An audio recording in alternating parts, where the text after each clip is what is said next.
સાચું કહું ને વાલા વૈષ્ણવો, તો જાણે પલ પલ પ્રભુની કૃપાનો અનુભવ થતો હોય ને એવું લાગે છે. બસ આપણે પ્રભુની બોલી સમજવાની છે. કઈ રીતે? તો મેં આપને હમણાં જ કહ્યું હતું કે સર્વોત્તમ ધમારનો સત્સંગ આપણે લીધો, એટલે મારા મામાની દીકરી એણે મને ધમાર કોને કહેવાય એવી પોસ્ટ મોકલી. એટલે એ ધમાર વાંચતા જ, એટલું ધમાર લખેલું વાંચતા જ મને સર્વોત્તમ ધમાર યાદ આવી અને એ સર્વોત્તમ ધમારનો સત્સંગ કર્યો, જે શ્રી બ્રજભૂષણ લાલજી રચિત છે, જે ગઈકાલે સત્સંગ રેકોર્ડ કર્યો. અને સવારે ઉઠીને જોયું તો ફેસબુકમાં શ્રી બ્રજભૂષણ લાલજીના પ્રાકટ્ય ઉત્સવની મંગલ વધાઈ એવી રીતે પોસ્ટ હતી.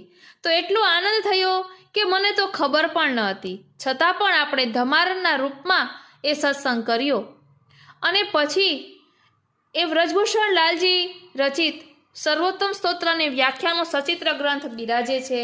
એટલે મનમાં એવી તાલાવેલી થઈ કે આ સત્સંગ લઈએ તો સારું, કારણ કે ગઈકાલે એ જ પુસ્તકમાંથી ધમાર લીધી હતી.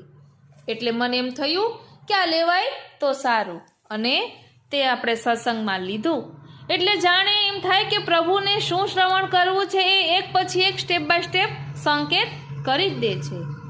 આજનો આ સત્સંગ શ્રીનાથજી, શ્રી યમુનાજી, શ્રી મહાપ્રભુજીના ચરણારવિંદમાં સમર્પિત કરું છું અને એ જ વિનંતી ધરું છું કે અહીં દર્શાવેલા ભાવને અમે અમારા આત્મપટલ પર ધારણ કરી શકીએ એવી કૃપા કરો.